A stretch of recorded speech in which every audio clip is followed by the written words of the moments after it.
Hi, and welcome to CPAaccountantsIrvine.com. Let's talk about profit and loss.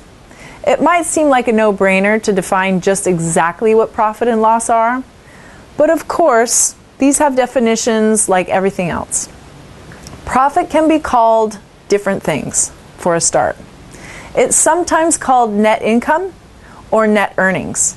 Businesses that sell products and services generate profit from the sales of those products or services and from controlling the attendant costs of running the business.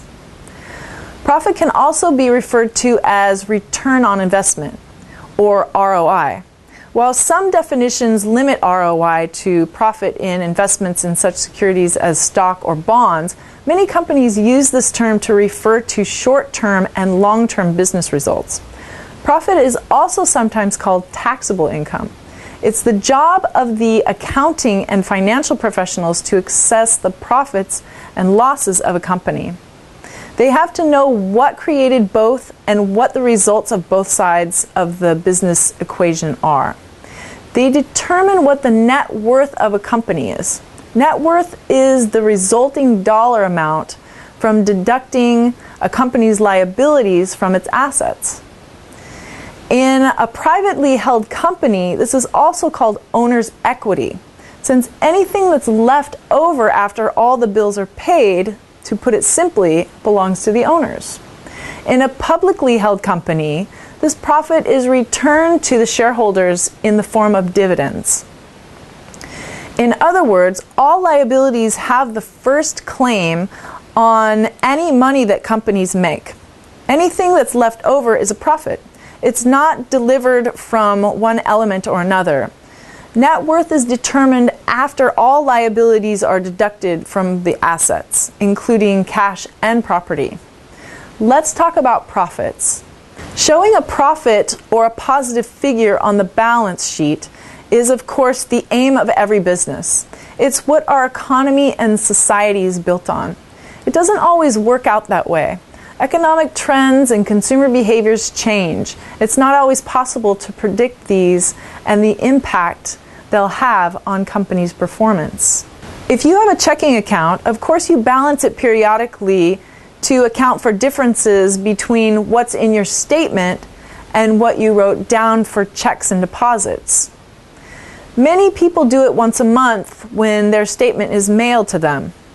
But with the advent of online banking, you can do it daily if you're the sort whose banking tends to get away from them.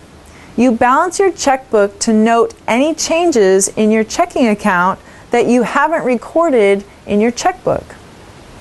Some of these can include ATM fees, overdraft fees, special transaction fees, or low balance fees, if you're required to keep a minimum balance in your account. You also balance your checkbook to record any credits that you haven't noted previously. They might include automatic deposit or refunds, other electronic deposits. Your checking account might be an interest-bearing account and you want to record any interest that it's earned. You also need to discover if you've made any errors on your record keeping or if the bank has made any errors.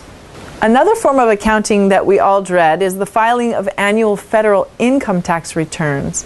Many people use a CPA to do their returns. Others do it themselves. Most forms include the following items: income, any money you've earned from working or owning assets, unless these are specific exemptions from income tax. Personal exemptions. This is a certain amount of income that is excluded from tax. Standard deductions.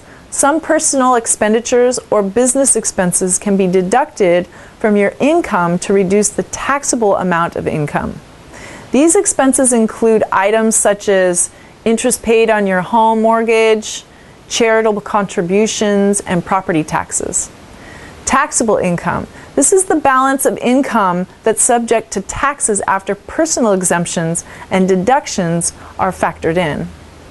How would you like to make a profit when you're filing your returns? Accountants are responsible for preparing three primary types of financial statements for a business.